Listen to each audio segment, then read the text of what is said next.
G'day Websurfers, I'm Kabbaway, and this is Scandals Which Need to Be Handled, a series where I express my opinions on controversial topics. Today I wanted to discuss the Voice to Parliament referendum set to be voted on the 14th of October, which is in exactly 2 weeks' time. Full disclaimer, I am very, very white, and frankly it's not really my place to speak on Indigenous issues, but hey, this is the situation the government's forced on us, so I can only speak on my opinion based on what I've heard from First Nations activists and grassroots organisations.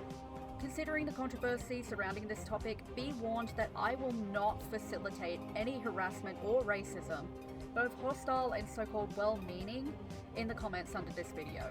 With all that being said, let's cut to the chase. First things first, I want to say that white Australians should not vote based on appeasing our own sense of white guilt or saviourism. A single national vote, one that has already caused Indigenous communities unnecessary stress and anguish, is not going to dismantle centuries of systemic racism. If you're voting yes because you're afraid of a majority no supposedly reflecting how racist Australia is, then you're more concerned about our international reputation than the racism itself. This is not about validating the sensitivities of white people. This is about Aboriginal and Torres Strait Islander people and what they believe will be best for them. Don't vote based on the assumption that one option makes someone racist and the other one doesn't. Both sides have racist undertones and can be used to push racist agendas. That's the natural consequence of this referendum taking place in an illegally colonised land, under a power structure created by and centred around white people. The fact that the wealthiest voices on both sides of the debate also happen to be the loudest shouldn't be lost on anyone either. The mainstream, multi-million-dollar campaigns being broadcasted via TV ads and the biggest news networks do not reflect the opinions and experiences of Australia's most impoverished, criminalised people, ironically silencing the voices of those whom this debate is meant to be about. Racism is much more nuanced and multifaceted than the confines of the ultimatums being posed by mainstream voice discourse. The subtler, more subconscious ways in which racism is normalised in society are arguably more dangerous than the self-defeating, cartoonish antics of a few extremists. I'm sure most yes voters are well-meaning, but it's crucial that the movement doesn't resort to infantilizing or chastising Indigenous people for being suspicious of the voice. It is also important to know what exactly we're signing up for if a yes double majority is achieved. Not only will the Voice be yet another Indigenous advisory body with no veto power, in a government with an ongoing history of ignoring the needs of Indigenous people in favour of maintaining their own wealth and power, often in the form of endorsing the mining industry which also funds them. But apart from First Nations people being able to nominate representatives, the proposed amendments specifically state that the government will have ultimate power to dictate everything else about it. Progressive no activists are worried that the Voice will end up being subject to the agendas of both the existing and future governments, if they even heed their input at all. Aboriginal and Torres Strait Islander people have been voicing their advice and demands for decades, and have continually been ignored or downplayed, even with growing social awareness and numerous advisory bodies that have come and gone. Is the Voice going to change, let alone help any of that? Especially when the needs and demands of Indigenous people clash with the profits the government gets from endorsing the mining industry? Albanese has already denied the relevance of climate change to the Voice, which is kind of a grim indicator of how Indigenous concerns will be treated in the face of the status quo, which keeps a tiny minority in wealth and power. As well as this, some are concerned that it is designed to distract from treaty and sovereignty, things which would give them the self-determination, governance, and land ownership Indigenous people worldwide are entitled to. This would, of course, entail deconstructing the very power structures which benefit the current people in power and wealth. So to me, it's no surprise that Australia has dragged its feet on respecting these rights, but anywho. It is even claimed that constitutional recognition via the Voice could be considered a ceding of these rights, a process known legally as acquiescence. If this is true, it paints the Voice in a malicious light, useless, tokenistic virtue signalling at best, or a rebranding of the government's genocide through forced assimilation policies at worst. The Conservative No campaign often touts that Australia is already united and so a Voice isn't necessary.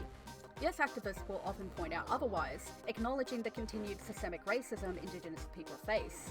However, in a well-meaning bid to recognise and include Indigenous people, in my opinion, many yes activists are unwittingly advocating for the same racist assimilation rhetorics conservatives already hold. Not only that, they're advocating for it beyond the socio-cultural level. They are advocating for it to be legally enforced in a manner which could potentially strip Indigenous people of the equitable rights and sovereignty they have spent generations fighting not to cede. Not to mention, despite the popular claim, the voice wasn't even pioneered by Indigenous people and is far from unanimously supported in their communities. It was drafted by almost exclusively non-Indigenous lawyers, the single exception reportedly contributing little to this process, and they're promoted on a nationwide tour with skeptical voices, including numerous elders, being banned and excluded from attending. There were also walkouts during the talks themselves, and there were even objections to Uluru being used in the statement's name. It's also important to point out that statistics on Indigenous support for the voice are limited by many factors, including the high incarceration and homelessness rates in their communities, greatly reducing the sample size of the data collected. These factors also impede many Indigenous people from enrolling and voting in the referendum. And as if this wasn't enough, the votes of those in the Northern and Australia Capital Territories won't be counted in the second majority, despite NT holding the highest proportion of Indigenous people in Australia. These systemic issues show how fundamentally flawed the process of the voice is. You cannot reform a broken system within the confines of the system itself, because it is inherently rigged against the people it wasn't designed to benefit. Why are supposed progressives glorifying an abusive system, horrifically mistreating their victim, and then offering conditional acknowledgement while expecting gratitude and for it to override or erase their past transgressions? Just to reiterate, I am not Indigenous or otherwise racialized in any way, but through my experiences as part of other marginalized demographics, I can empathize with their righteous skepticism and distrust in the government's performative, underhanded tactics. Long story short, I implore anyone watching to not fall for the blatant manipulation tactic being spread by yes campaigners. This referendum is not an ultimatum. Powerless tokenism is not the be-all end-all of social progress and justice. That's just what the unrepentantly bigoted system pays and propagates for us to believe. There have always been other, better solutions, and there will continue to be other, better systems. I would also be critical of the whole lesser of two evils rhetoric as well.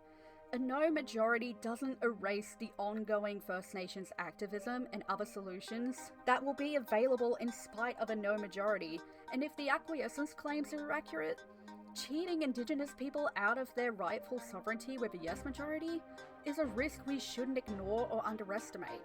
Is acknowledging the reality that Australia is fundamentally racist more evil than that?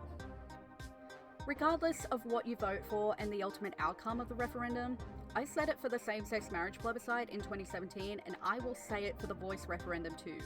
Putting the rights of marginalised people to a popularity vote, especially when the vast majority of voters will never be affected by the consequences, is fucked up.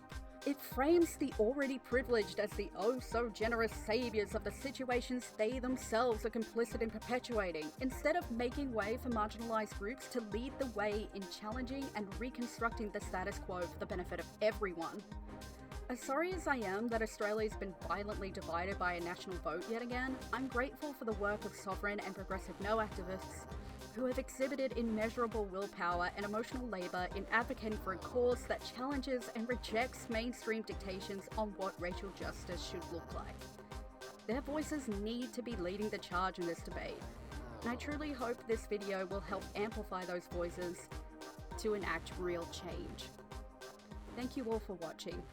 Take care of your mental health, keep listening to the underrepresented voices of First Nations people, and please be respectful in the comments of this video and the sources I provided.